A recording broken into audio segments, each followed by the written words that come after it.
தாய் தமிழ் உறவுகள் அனைவருக்கும் வணக்கம். இன்றைக்கி முக்கியமான 2 விஷயம் பார்க்க போகிறோம். நாட்டில் நிறையா பிரச்சனை போய்கிட்டுருக்கு. காவிரி தண்ணி வரல, ஆனால் மழை பெஞ்சு தன்னால் தண்ணியை திறந்து விட வேண்டிய நிலைமைக்கு வந்துட்டாங்க.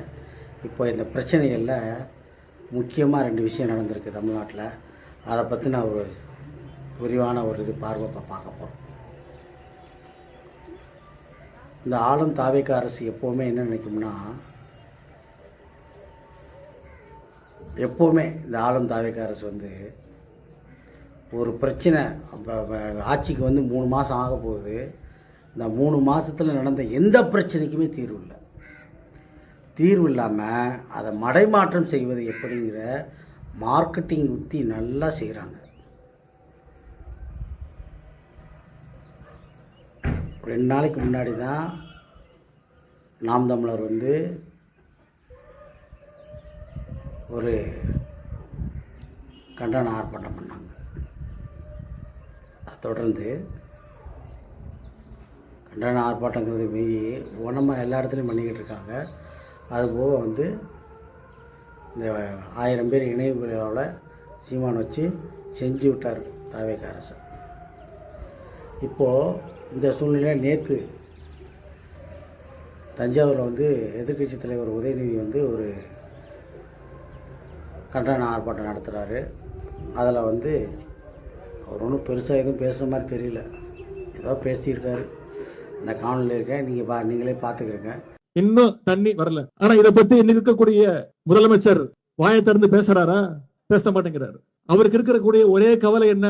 திமுக மேல என்ன பொய் வழக்கு போடலாம், என்ன பொய் கேஸ் போடலாம். எங்க தண்ணி வருதோ இல்ல அங்க தண்ணி வரணும். காவிரி சொன்ன என்ன தவறு இருக்க போகுதுங்கிறத ஒரு தவறு இல்லை. எந்த பொங்கலை பற்றி தப்பாக பேசல. ஆனால் அவர் பேசுனதில் பொம்பளை பற்றி தப்பாக பேசிட்டாங்க. ஏன்னா இவங்களுக்கு இந்த விஷயத்தை மறைமாற்றம் பண்ணணும். இந்த நீட்டு பிரச்சனை, காவிரி தண்ணி பிரச்சனை, என்ன இவங்க அமைச்சர் பண்ணுற எல்லா பிரச்சனைகளையும் மறைமாற்றம் செய்கிறதுக்கு ஒரு தேடிகிட்டே இருந்தாங்க. அந்த இதுக்கு என்ன பண்ணிட்டாங்கன்னு கேட்டிங்கன்னா, உதயநிதி நேற்று காலையில் 8 மணிக்கெல்லாம் போய் தூக்கி நேராக தஞ்சாவூருக்கு கொண்டு போய் என்ன புகார் சொல்லியிருக்காங்கன்னா, அவங்க சொன்ன வாக்குமூலத்தை பார்த்துக்கணும். அதாவது அவரை கைது பண்ணுறது நோக்கம் இல்லை, ஆனால் பெண்களை பற்றி தப்பாக பேசிட்டார். அதுக்கு விசாரணை பண்ண போகிறோம். எங்கேருந்து? சென்னையிலேருந்து தஞ்சாவூருக்கு. அவங்க கடைசியில் கோர்ட்டுக்கு போய் கோர்ட்டு காரி துப்பி வெளில அனுப்பிச்சிச்சு. இந்த தாவேக அரசுடைய வேலையே ஒவ்வொரு தடவையும் போய் நறுக்குன்னு கொட்டு வாங்குறத வேலையே. ஏன்னா அரசு சட்டத்தின் பால் ஆட்சி நடத்துகிறதே இல்லை இந்த தாவேக அரசு. இங்கே விஷயம் என்னன்னு கேட்டிங்கன்னா,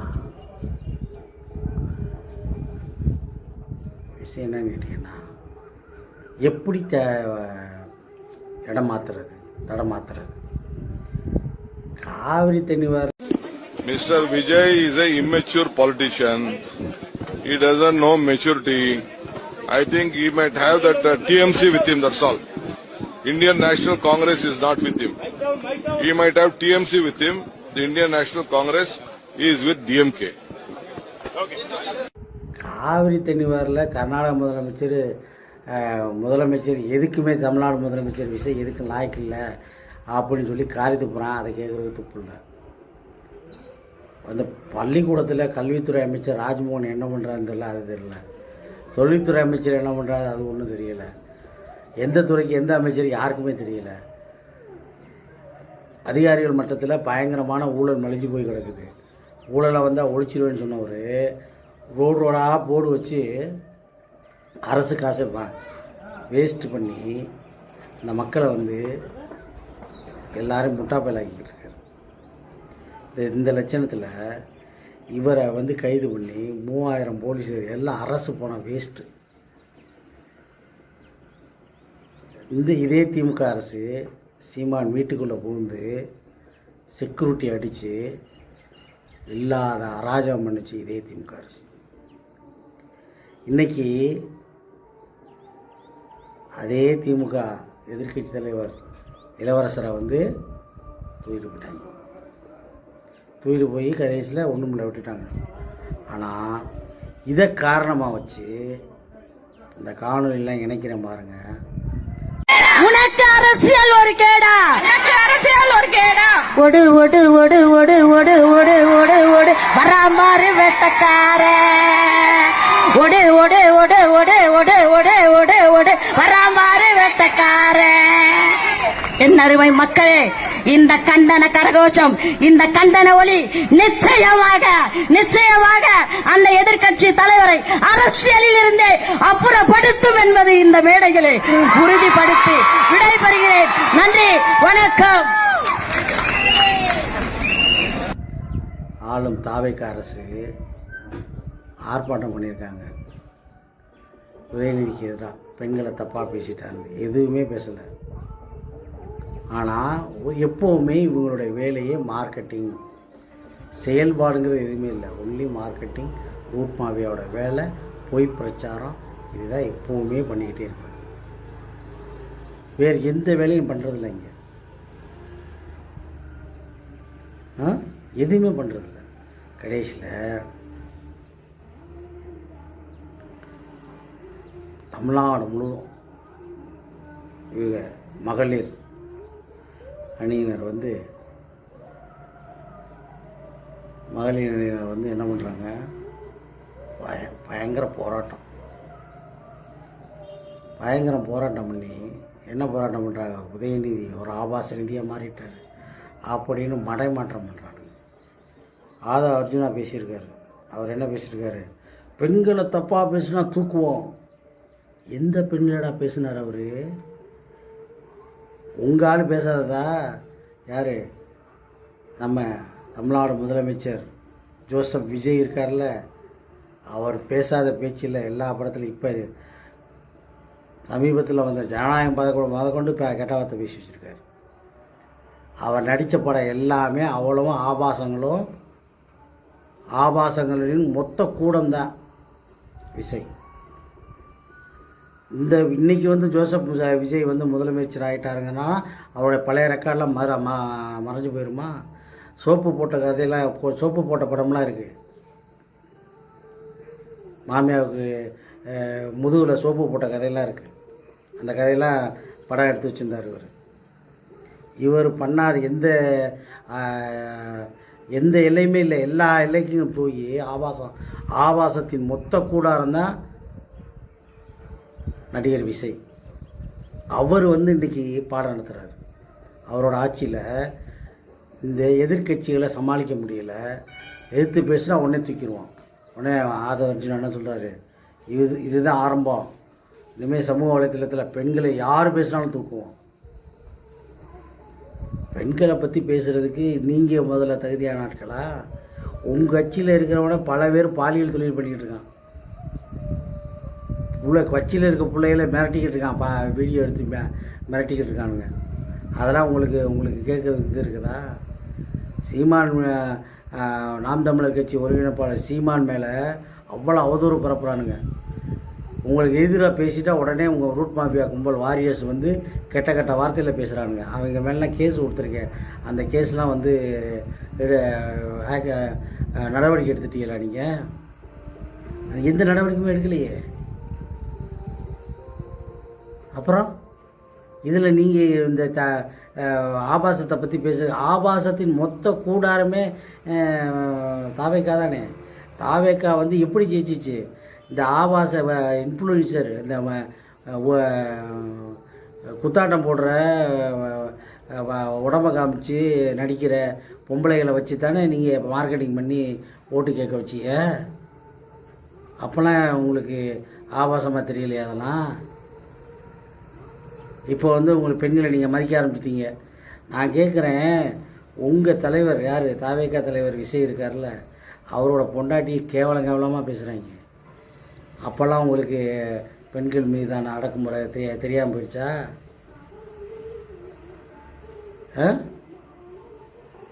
ஒரு சாட்டை துரைமுருகன் இதில் இருக்கார், நாம் தமிழர் கட்சி ஒரு பொறுப்பில் இருக்கார், அவரோட மனைவியை வரமுறை இல்லாமல் பேசுகிறாங்க. அந்த அம்மா வந்து கல்யாணம் பண்ணி 2 பிள்ளைகள் வளர்ந்துட்டாங்க பசங்க. அவங்கள அந்த அம்மாவை இல்லாத அவதூறு பேசுகிறது. அதுவும் இந்த திருட்டு நாய் ஓலா பாண்டியன் ஒருத்தன் இருக்கான், அவன் இன்னும் ஒரு 2-3 நாதாரியை தெரியுது. இவங்க எல்லாம் இந்த தாவேகாட்ட காசை வாங்கிக்கிட்டு கண்டமணிக்கு பேசுகிறது. கண்டமணிக்கு அதெல்லாம் அவங்க மேலாம் கேஸ் போட கொடுத்துருக்கு. இதுவரை கொடுத்தாச்சு, எந்த நடவடிக்கையும் இல்லை. இந்த காவல்துறை எதுக்கு வேலை பார்க்குது? இந்த காவல்துறை வந்து ஆளும் அரசோட அடியால் தான் எப்போவுமே. திமுக இருந்துச்சுன்னா திமுகவுடைய அடியால். இப்போ தாவேகா அரசு, அதனால் தாவேகா ஏவி விடுது, அதுக்கு அடியால் வேலை பார்க்குறது. கொஞ்சம் கூட சட்டத்தின் அடிப்படையில் நடக்கிற எந்த காவல்துறையும் இல்லை, எந்த ஆட்சியும் இல்லை. ஜனநாயகங்கிறது கேலிக்கூத்தான விஷயமாகிப்போச்சு.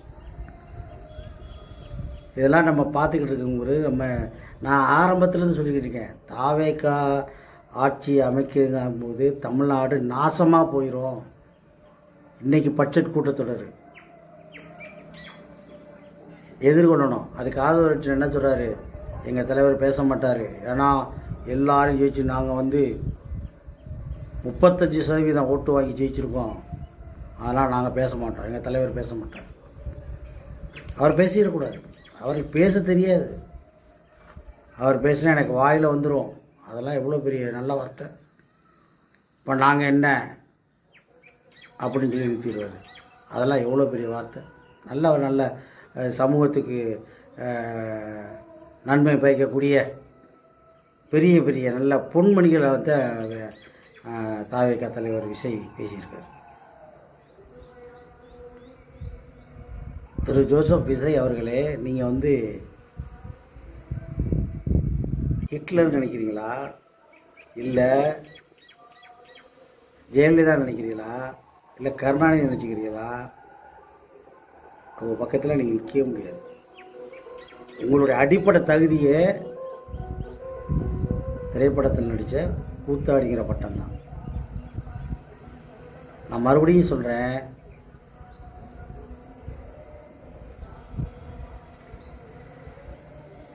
இங்கே வந்து பல விஷயங்களை வந்து பேச வேண்டியது இருக்குது. இந்த 3 மாத காலகட்டத்தில் தாவேகாவுடைய அனைத்து சாயங்களும் வெளுத்துக்கிட்டு இருக்கு. ஒன்றுமே உங்களால் எந்த ஆட்சி செயல்பாடே இல்லை. திமுக செஞ்சு வச்ச திட்டங்களை நீங்கள் ரீல்ஸ் போட்டு தொடங்கி வச்சுக்கிட்டு இருக்கிறீங்க. நீங்கள் என்ன செஞ்சுருக்கீங்க? புதுசாக வந்து சிங்கப்பெண் பாதுகாப்பு படையினு ஒன்று போட்டிங்க, அதை எங்கே எந்த மூலையில் முக்காடு ஓட்டு உட்காந்துருக்குன்னு தெரியல, காணோம்.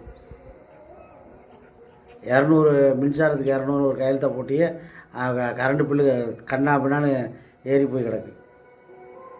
இப்போ இந்த விஷயத்தில் வந்து ஆளும் தாவேகா அரசு முற்றும் தோல்வி அடைஞ்சிருச்சு,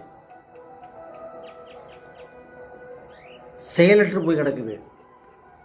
எதுக்கும் கருத்து சொல்கிறதில்ல, எதுக்கும் பேசுறதில்ல, ஆனால் கைது மட்டும் பண்ணிடுறேன்.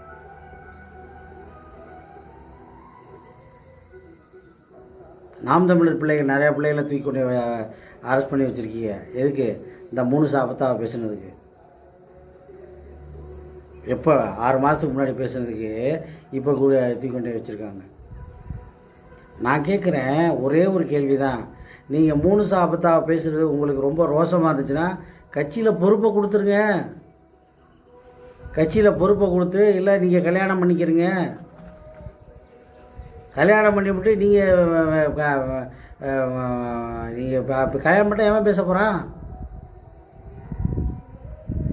நீங்கள் தமிழ்நாட்டுக்கு ஒரு பெரிய உங்களுக்கு ஓட்டு போட்டாங்கல்ல தற்குறி பாய்ஸு, 1,75,00,000 பேருக்கு நீங்கள் ஒரு பாடம் நடத்திக்கிட்டு இருக்கீங்க. என்ன பாடம் நடத்திக்கிட்டீங்க? கல்யாணம் பண்ணாமல் யார் கூட வேணாலும் எப்படி வேணாலும் வாழணும். கங்கிருந்த பிள்ளைய 2 பிள்ளைகளை விட்டுவிட்டு நீங்கள் உங்கள் மனைவியை வந்து தனியாக விட்டுவிட்டு நீங்கள் ஒரு நடிகையோடு இருக்கிறீங்கன்னு உலகம் அறியுது, ஊர் அறிஞ்சிருக்கு. ஆனால் நீங்கள் அதை மறைச்சிக்கிட்டு நீங்கள் தான் கூட்டிகிட்டு போறீங்க, நீங்கள் தான் கூட்டிகிட்டு வர்றீங்க. இங்கே 3 சாமியாரை பேசிட்டாவே உடனே கைது பண்ணிடுறீங்க. 3 அபத்தாவுக்கும் தாவேக ஆட்சிக்கும் தமிழ்நாடு அரசுக்கும் என்ன சம்மந்தம் இருக்குது? அதை பற்றி பேசுகிறதுக்கு ஏன் வெளிப்படையாக நீங்கள் பண்ணிக்கிறீங்க? பேசாமல் கட்சியில் பொறுப்பை கொடுங்க, இல்லை முடிஞ்சிச்சுன்னா நீங்கள் முதலமைச்சரை ஆக்கிக்கிறங்க, நீங்கள் வீட்டில் படுத்துக்கிறீங்க, ஒன்றும் பிரச்சனை இல்லையே. இங்கே கல்யாணம் பண்ணிக்கிறீங்க, எதை வேணாலும் பண்ணிக்கிறீங்க. ஆனால் தப்பான உதாரணத்தோடு நீங்கள் வாழ்ந்துக்கிட்டு இருக்கிறீங்க. இதை பேசினா உடனே கைது பண்ணி தூக்கி வச்சிரு.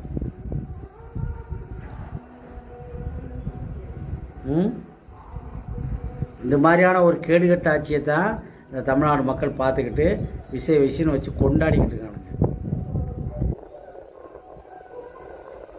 இதுக்கு பின்னாடி ஒரு பெரிய கேடுகட்ட ஒரு சக்திகள் இருக்குன்னு ஆரம்பத்துலேருந்து நம்ம சொல்லிக்கிட்டே இருப்போம். அதை காது கொடுத்து கேட்குறதுக்கு யாரும் இல்லை. நீங்கள் சொல்கிறதான் கடைசியாக சொல்கிறேன். நீங்கள் எல்லாரையும் பார்த்து ஒன்று சொன்னீங்கல்ல, நான் சொல்கிறேன் இன்னைக்கு உங்களை கண்டிப்பாக வரும் தேர்தலில் தமிழ்நாட்டு மக்கள் வச்சு செய்வாங்க. நன்றி, வணக்கம்.